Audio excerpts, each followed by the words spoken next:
Allez, à 10 heures, rebonjour à tout le monde. Nicolas, je vais te demander de venir sur scène, voilà. Donc Nicolas, tu vas nous parler de ton projet éco-volontariat et notamment ce qui t'a amené à ton side project. Je ne vais pas en dire beaucoup plus, sinon je vais trop teaser ton contenu. Donc je vais te laisser aborder le sujet. Bonne conférence à toutes et à tous. Merci.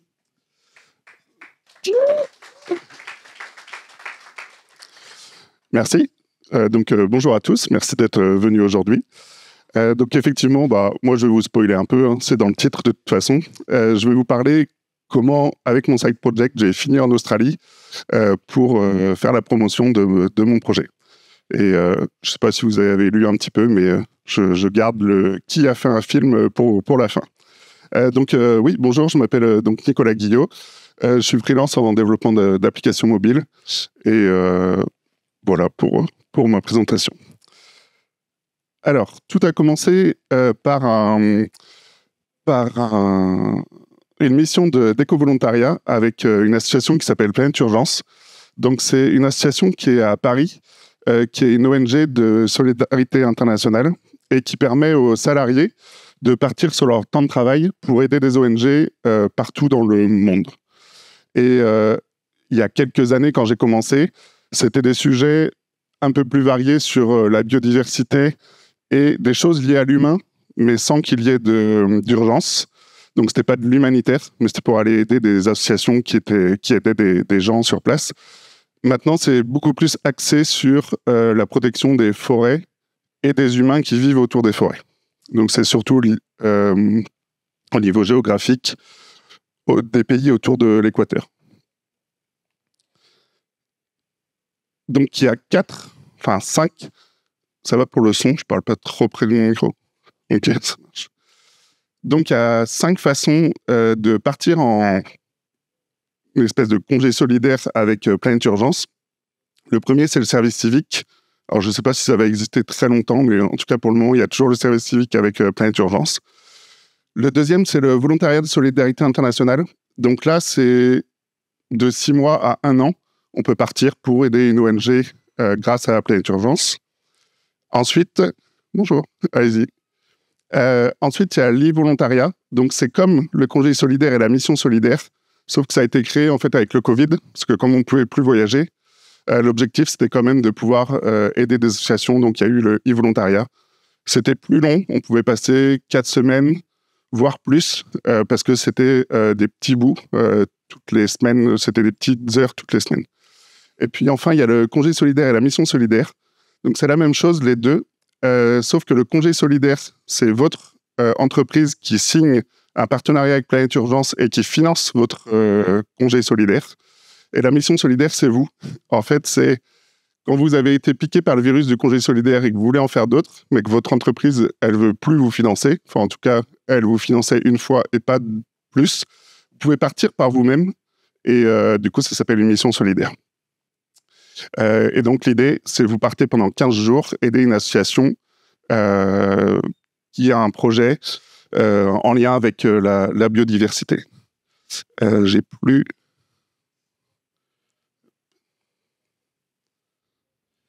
Ok, du coup, moi, ma première mission d'éco-volontariat, c'était avec une association qui s'appelle Temana Otemoana. C'est en Polynésie française. Et c'est une association qui fait le suivi des tortues marines en Polynésie. Et donc, voilà, comme j'ai mis, ils ont une clinique de tortues. Ils s'occupent de toutes les tortues qui ont été blessées, etc. Ils font de l'éducation auprès des jeunes, mais aussi des gens en général. Parce que c'est via les nouvelles générations qu'on peut réussir à faire changer des choses, parce qu'il y a aussi des choses qui sont culturelles au niveau de la protection des tortues, donc c'est assez compliqué. Et puis après, l'environnement, forcément, parce que si on ne préserve pas l'environnement, que ce soit marin ou terrestre, des tortues, les tortues vont avoir du mal à continuer à vivre. Donc voilà ce que fait l'association. Et donc moi, j'ai fait ma première mission ici, c'est pas mal, je crois que c'est un peu paradisiaque.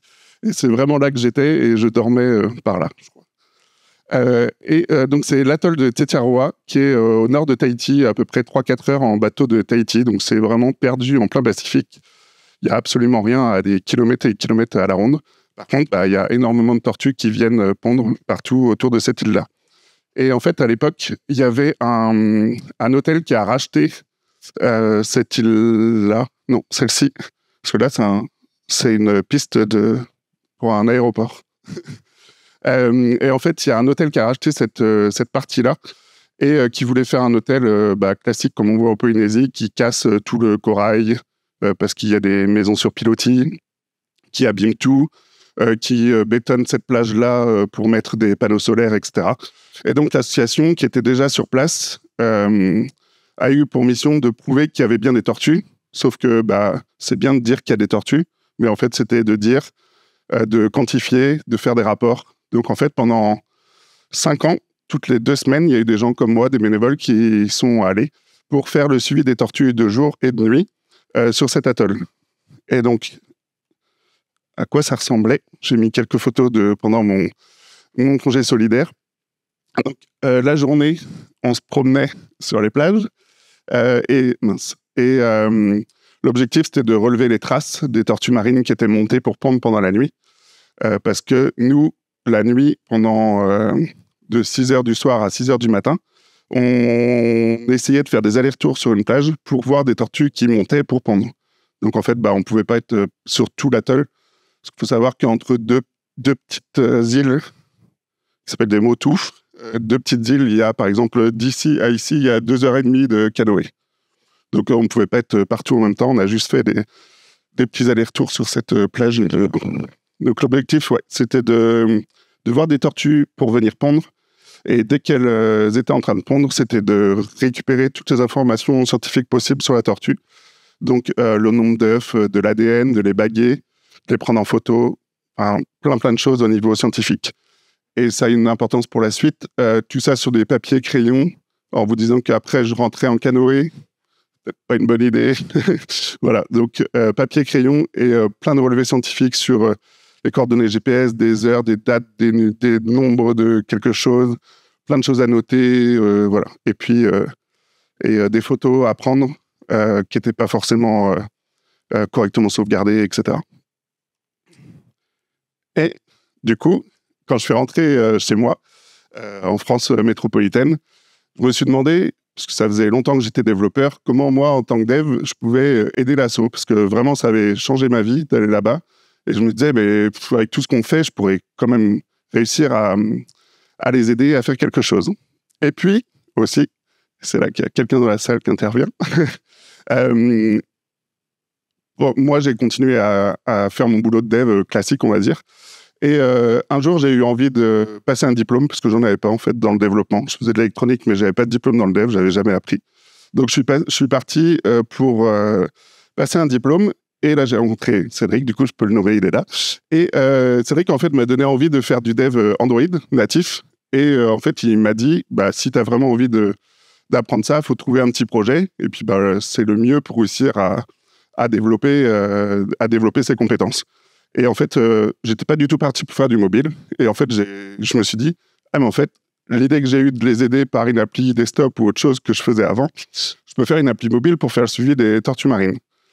Et c'est là que le projet, il a commencé. Et là, j'ai commencé pendant plusieurs années, dans mon canapé, le samedi matin, etc., à me dire, de temps en temps, je faisais de l'Android, de temps en temps, je faisais de l'Objective-C à l'époque, du Swift ensuite. Enfin, je développais pour découvrir chaque nouveau langage, mais jamais en cross-platform.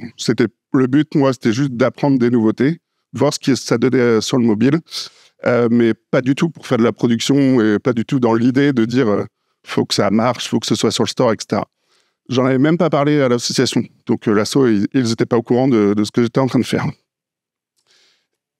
Et donc c'était un peu cette slide-là, c'était de dire, en fait, pendant plusieurs années, c'était un side project qui vivotait comme ça, où franchement, ça, je l'ai dû le faire en à peu près tout ce qui existe possible, mais sans jamais aller jusqu'au bout vraiment, enfin, comme un side project, quoi. Pareil pour iOS, Android, je l'ai dit, base de données, ça, j'ai changé aussi d'avis plusieurs fois, et en tout cas, à chaque fois, c'était plutôt pour découvrir les choses. Mais l'idée, elle était quand même là, c'était d'avoir une application mobile qui, à terme, pourrait être sur iOS, Android, enfin, en tout cas, toutes les plateformes disponibles, d'avoir un site internet qui est vitrine, Donc vraiment une landing page assez simple où il y a les informations du projet. Une application web qui sera à dispo des scientifiques pour qu'eux, ils aient l'accès aux données. Et puis la base de données pour stocker tout ça. Et puis donc un jour, encore une fois, il y a encore un signe du destin. Je reçois un message d'un pote qui me dit sur Instagram, c'était pas Facebook, mais il y a un lien avec Facebook après, qui me dit en fait, il m'envoie un imprimé écran d'une fille en Australie qui s'appelle Caitlin, qui cherche à lever des fonds pour trouver un développeur pour faire une application pour le suivi des tortues. On était deux dans le monde.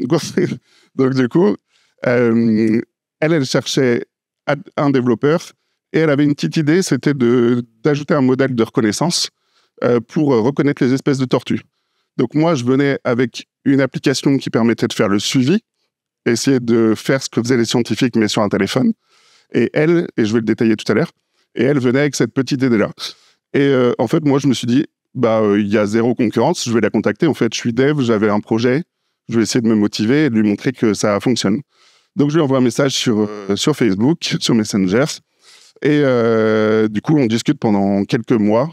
Elle me fait pas confiance, qu'on est quand même à l'autre bout du monde. Comme par hasard, un Français lui dit si, je suis français, j'ai développé une application sur les tortues. Enfin, c'était un peu bancal comme truc. Mais moi, j'existais vraiment derrière tout ça.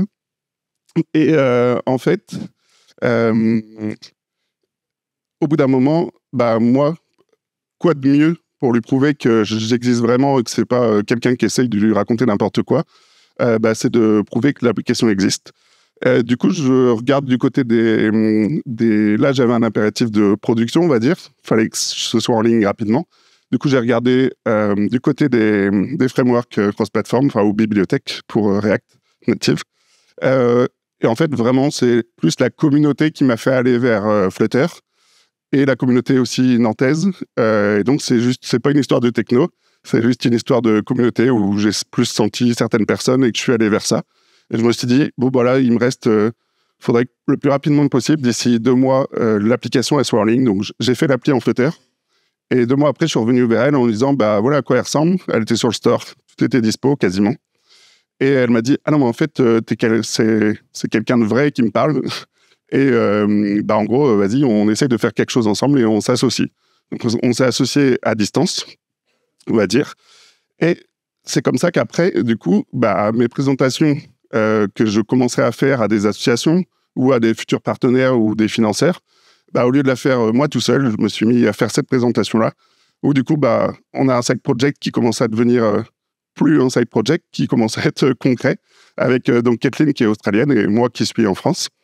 Et on essaye de présenter notre projet un petit peu partout, à des associations Costa Rica, vraiment dans le monde entier. On a des retours très positifs. Il y a juste une personne sur, 50 qui a peur qu'on lui pique des financements. Du coup, elle est très, très... elle est plutôt... elle n'est pas hyper contente de notre venue, alors que pour nous, l'objectif, c'était juste d'avoir des retours des scientifiques. Mais sinon, ça se passe hyper bien. Et voilà mon side project qui commence à devenir quelque chose. Même si là, j'ai 0 financement, j'ai rien du tout, ça continue à être mon side project, mais il y a quelqu'un qui me motive à me dire, en fait, s'il y a quelqu'un que ça intéresse, qui va s'en servir. Et donc, l'application que je mets sur le store, elle ressemble à ça, la première version. C'est une application toute simple pour le grand public. On sélectionne la tortue dans une liste, donc elle n'a que 7, c'est facile. Ensuite, on peut avoir des informations sur la tortue. Et je suis en retard ? Non ? Ok. Et du coup, on peut avoir des informations sur l'espèce. Et puis ensuite, il y a un formulaire classique où on répond à des informations, on met des photos. Et si on a un peu plus de temps, on revient le soir dessus et on dit ce qu'elle mangeait, ce qu'elle était en train de faire, ce qu'elle était blessée, etc. Enfin, en fait, on complète. C'était plus pour les scientifiques. Pendant ce temps-là, on a pris des petits taquets du gouvernement australien. J'ai reçu un mail un jour du gouvernement australien où j'ai cru que c'était une connerie, j'ai pas répondu. Au bout de 2 semaines, ils m'ont dit « Je crois que vous n'avez pas compris. En fait, on est vraiment le gouvernement australien et dans votre appli, ça va pas. Il y a des choses où vous dites d'approcher de trop près les tortues. Il faudrait l'enlever. » Du coup, j'ai fait d'autres versions après et en fait, c'est devenu une appli où il y avait une version pour le grand public, on va dire, et il y a une version pour les scientifiques. Donc maintenant, vous pouvez créer un compte, devenir scientifique, et quand vous êtes validé par moi, on va dire, par nous, vous avez d'autres fonctionnalités dans l'appli qui permettent de beaucoup plus suivre les tortues, de rajouter des données scientifiques, etc. Et puis tout à l'heure, je vous en parlais, c'était le côté modèle de reconnaissance. Donc on est en 2024, tout le monde parle d'IA. Moi, c'est un modèle de reconnaissance, mais maintenant, ça a été mis dans le chapeau de l'intelligence artificielle. Mais en fait, j'ai créé du coup un modèle de reconnaissance qui permet de reconnaître les 7 espèces de tortues marines. Ça, c'est du faux. Hein. C'était pour faire joli pour une autre présentation que j'avais. Mais en gros, l'IA, je lui ai fourni des tonnes et des tonnes de photos. Et elle est capable de maintenant à 90% de savoir quelle espèce de tortue est sur la photo. Et même si la photo, elle n'est pas terrible. Donc voilà, ça va être intégré dans les prochaines versions de l'application. Et puis pendant tout ce temps-là, parce qu'on n'oublie pas que là, je suis toujours dans mon canapé, un jour, et grâce à la communauté du coup Flutter, je suis invité à la Google I.O. d'Amsterdam. Et à Amsterdam, je découvre une espèce de lieu qui s'appelle, c'est écrit We Are Play. Je rentre à l'intérieur de ce truc-là. Et il y a quelqu'un qui m'explique qu'en fait, We Are Play, c'est la campagne de Google qui fait la promotion des belles histoires derrière les applications. Donc, ils font des livres pour l'Europe, pour l'Amérique et pour l'Océanie, Asie. Voilà, je rentre chez moi, je fais un post sur LinkedIn pour remercier un petit peu tous les gens que j'ai croisés. Et là, j'ai une personne du coup de Google qui me contacte et qui me dit on a vu que tu faisais un projet sur les tortues, nous, ça nous intéresse. Est-ce que tu es OK pour en parler à notre agence de com? Forcément, j'ai dit oui. Et 2 jours après, je me retrouvais à exposer mon projet à des gens de l'agence de com de Google. Et tout ça, c'était pour finir dans le livre. Donc, au début, c'était toujours potentiellement. Et au bout d'un moment, ils me disent c'est bon, on a validé votre histoire, elle nous plaît.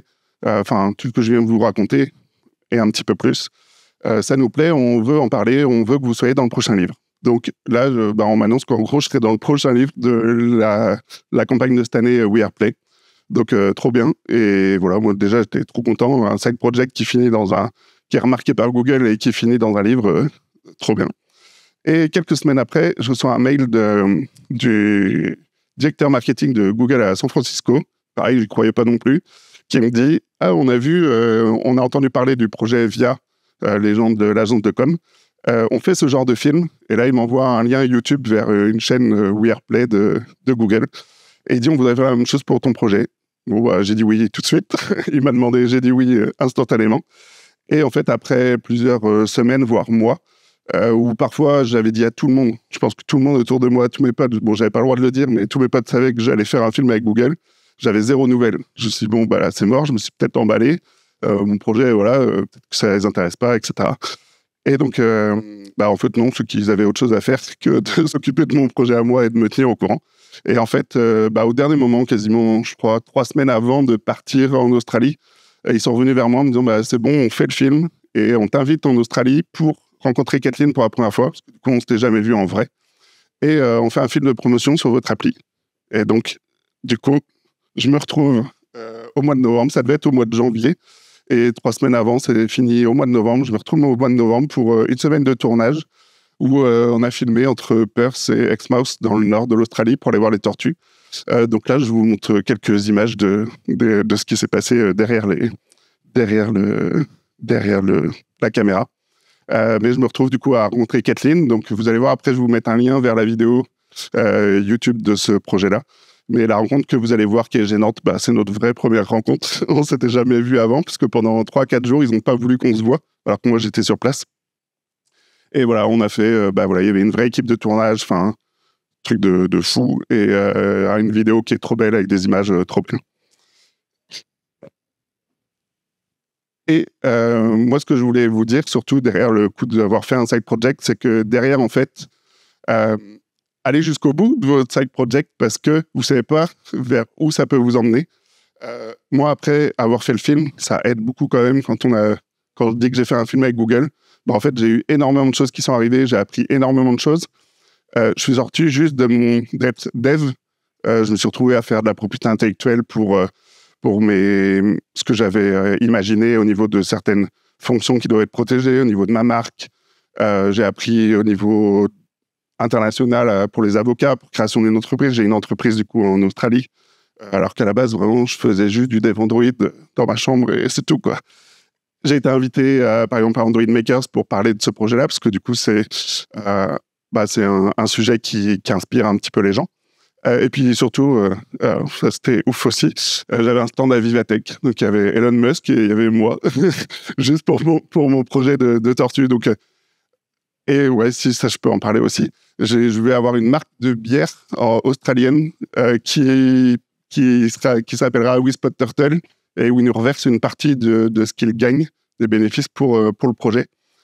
Et puis j'ai mis l'État australien et je sais plus comment il l'appelle, le truc de l'innovation. En gros, on a des financements, ça y est, qui commencent à arriver de la part des États de l'État de l'Ouest australien. Donc voilà, jamais j'aurais imaginé commencer par une simple appli mobile et finir dans un film pour Google et aller jusque-là et faire tout ça. Donc du coup, vraiment, allez jusqu'au bout de vos side projects, si jamais vous en avez.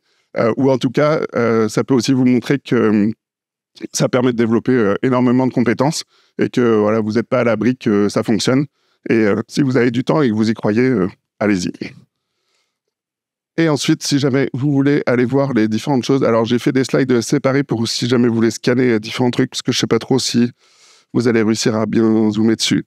À gauche, vous avez le livre blanc de Planète Urgence, donc c'est ce qui explique tout ce que fait Planète Urgence. Donc, si vous êtes dans des entreprises, je vous encourage à aller voir ça et à le partager à votre service RH, RSE maintenant.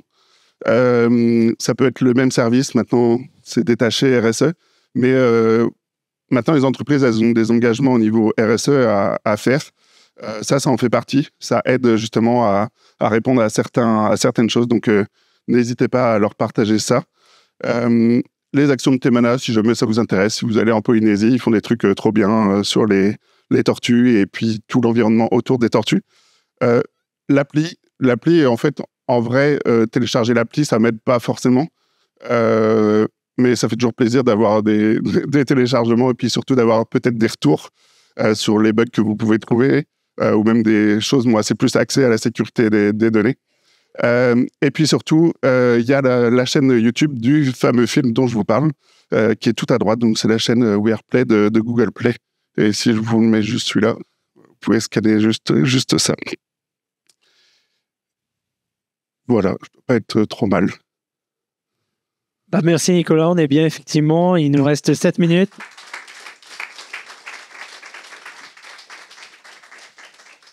On va même pouvoir prendre des questions. Je ne sais pas si dans l'assemblée, quelqu'un a une question pour Nicolas. J'espère que j'ai été assez clair, que je ne suis pas allé trop vite. Du coup, moi j'avais une petite question. C'est surtout sur la partie mission humanitaire. Est-ce que du coup, ça a été facile de négocier avec les entreprises? À quel point c'est facile de partir en mission comme ça, ou c'est vraiment un challenge pour l'entreprise? Moi, j'étais dans un gros groupe. On faisait tout sauf aider la planète. J'ai pas envie de citer ce que je faisais, mais c'est pour ça que j'en suis parti, parce que j'ai fait énormément de missions avec Planète Urgence. Je n'avais pas fait qu'une. Je suis parti partout pour des léopards, enfin tous les types d'animaux dans des pays du monde entier. Et au bout d'un moment, je me suis dit, il faudrait peut-être que j'aligne ce que je fais au quotidien et mon travail qui était juste détruire la planète, vraiment. Du coup, eux, ils faisaient du greenwashing à l'époque. Donc, c'était dans cette case-là. Maintenant, on comprend qu'il faut du greenwashing, entre guillemets, il faut que les entreprises aillent vers ça. Et moi, à l'époque, c'est eux qui m'ont amené ce truc-là. Moi, jamais j'avais entendu parler de ça. C'était assez récent à l'époque. Et c'est eux qui sont venus en disant, nous, on va financer 10 missions. On a fait un partenariat où c'est 10 missions. Qui veut partir? Personne ne connaissait. Les gens étaient frileux selon leur situation aussi personnelle, etc. Moi, j'étais tout seul, etc. Donc, je me suis dit, je fonce. Maintenant, depuis, je suis pas ambassadeur du tout officiel de Planète Urgence. C'est juste que je veux en parler parce que pour moi, ça a apporté énormément. J'en parle dans toutes les boîtes où je suis passé avant d'être freelance. Et à chaque fois, très facilement, j'ai amené le congé solidaire au sein de l'entreprise. Et en fait, c'est assez facile. Eux, ils ont des équipes qui sont habituées à aller chercher des partenariats avec les entreprises. Donc, il y a un salarié qui va aller faire le contact entre Planète Urgence et le service RSE, RH, ou je ne sais pas le nom exactement. Et après, eux, ils ont des équipes qui vont les accompagner. Ils finissent par faire un partenariat et c'est parti. Franchement, c'est pas compliqué. Si l'entreprise a le temps et l'argent, enfin, elle veut bien surtout, elle veut bien, bah, c'est OK. Surtout qu'il faut savoir que c'est déductible des impôts parce que c'est une ONG, but non lucratif. Donc, les entreprises, elles sont déductibles des impôts. Vous allez voir un groupe, même une entreprise moyenne ou plus grande, vous lui dites qu'elle peut envoyer 10 personnes, que les gens, ça va les fédérer autour d'un sujet, qui vont être contents d'être dans cette entreprise-là, et qu'en plus, ils peuvent déduire des impôts quelque chose, il n'y en a pas beaucoup qui refusent, quoi. Donc, non, moi, j'ai jamais entendu de cas où ça s'était mal passé. J'ai répondu. OK, ça marche. Merci pour le talk, c'est super inspirant. Ça fait très très longtemps que je suis aussi le cul entre deux chaises, entre détruire la planète professionnellement et essayer de le sauver personnellement. Je te poserai un peu plus tard des questions un peu sur l'implication du truc, mais moi ce qui m'intéresse ici c'est techniquement, est-ce que tu peux mettre en tout ce que tu as appris sur les tortues, est-ce que tu peux l'appliquer sur d'autres sujets écologiques voilà. Bah, tout ce que j'ai fait là, oui. En fait, moi, j'ai trop envie d'aider plein d'animaux particuliers que j'ai en tête.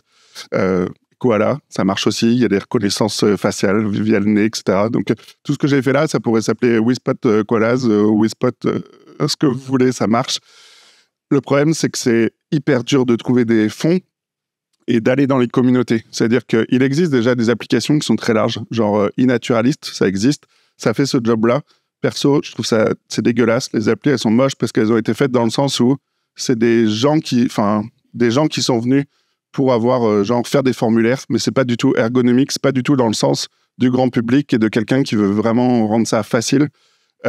Jusqu'au point où j'ai déjà eu Kelonia, c'est une association qui est à La Réunion, qui s'occupe des tortues. Et eux, quand je suis venu, ils m'ont dit, oui, bon, encore un projet de plus qui fait ce genre de formulaire-là. Quand ils ont vu mon appli, et je suis trop content de ça, ils m'ont dit, en fait, c'est la première appli qui est ergonomique et on voit qu'on ne perdra pas de temps à utiliser les formulaires. Parce que toutes les applis qu'ils avaient eues avant, elles avaient été faites un peu à l'arrache, sans forcément d'argent, sans quelqu'un qui avait pris le temps et quelqu'un qui venait pas forcément du dev, donc qui n'avait pas les bonnes pratiques d'ergonomie, etc. Et ils perdaient plus de temps à remplir quand ils saisissaient des chiffres. Vous connaissez tous des applis mal faites, ça marchait pas. Là, ils m'ont dit, en fait, elle est tellement ergonomique que réellement, là, ça va nous faire gagner du temps et on va l'utiliser. Donc ça, trop bien. Et par rapport à ta question, le truc, c'est que là, déjà, moi, c'est 100% de mon temps. Je gagne rien du tout. C'est Pôle emploi actuellement qui me finance. Après, je fais des petits projets à côté pour quand même me faire de l'argent et payer certains de mes déplacements. Mais je gagne rien du tout. Donc, c'est vraiment, je passe 100% de mon temps. Et quand je dis 100%, comme je suis freelance, c'est 20 heures sur 24. Je dors un peu, mais en gros, je passe mon temps à faire ça. Et je me rends compte que ça, c'était juste pour les tortues. Et puis, je contacte des assos du monde entier. Je sais pas, il y a l'Office français de la biodiversité. Enfin, en France, il y a énormément de trucs. Mais moi, je m'attaque à tous les pays. Du coup, je me confronte aux législations de tous les pays, etc. Et je me dis, j'aimerais trop le faire pour d'autres animaux. Mais pour l'instant, j'essaie déjà de le faire bien pour les tortues. Et on verra ce que ça donne après. Pour les autres. Est-ce que j'ai répondu? Ouais, merci. Okay. Bon, moi, je suis en Allemagne, donc il faut qu'on parle. OK. Au Costa Rica, il y a une asso qui est aidée par des entreprises allemandes. Ouais. Il y avait quelqu'un. Dernière question. Tout d'abord, merci beaucoup pour la présentation. C'était super intéressant, ce retour d'expérience. Très beau projet. Merci aussi pour la découverte de Planète Urgence. Personnellement, je ne connaissais pas et je pense que je vais me pencher un peu sur la question. Ma question, c'était, est-ce qu'à un moment, vous n'avez pas ressenti de difficultés? Est-ce que vous n'avez pas été pris dans cet engrenage où finalement, vous ne maîtrisiez plus votre projet? Comment vous avez fait? Est-ce que c'est toujours une success story? Tout s'est très bien passé ou il y a eu des moments de faiblesse, entre guillemets? En fait, on me l'a déjà demandé, ça. C'est toujours une success story. En fait, j'y crois toujours pas. Je me réveille tous les matins et il y a des nouveaux trucs qui arrivent.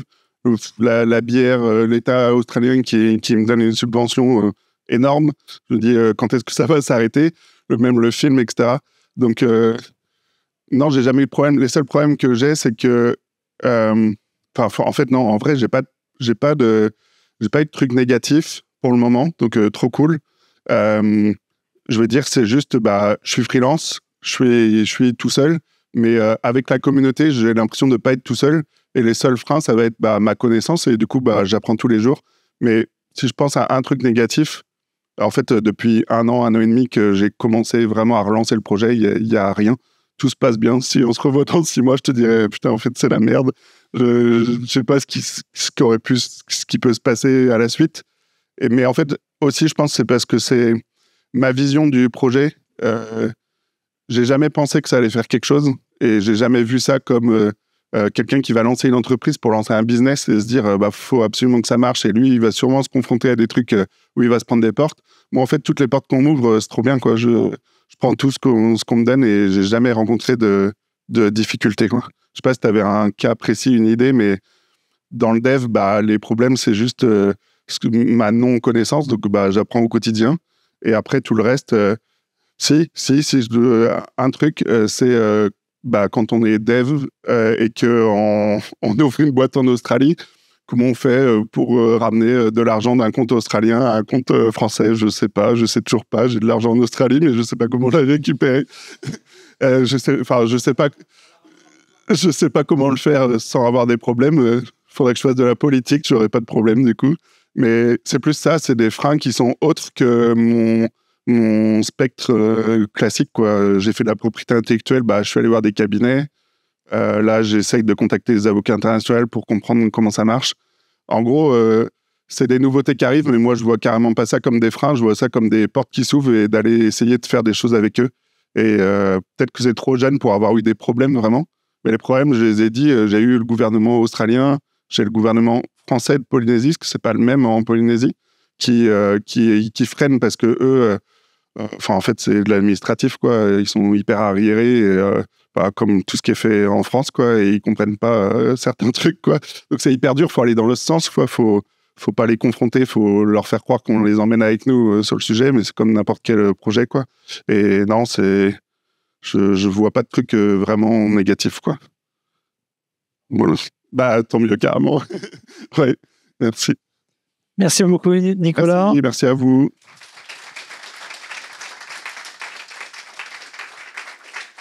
Pensez à Open Feedback sur l'application pour faire des retours à la conférence de Nicolas. Nicolas, je te souhaite plein de belles choses pour la suite. Et puis nous, là, on a une demi-heure de pause devant nous. On se retrouve à 11h. Ici, dans cette salle, on aura un sujet autour de l'écologie des applications. Vaste sujet qui peut amener pas mal de débats. Donc, voilà, profitez de votre pause. Et encore merci, Nicolas.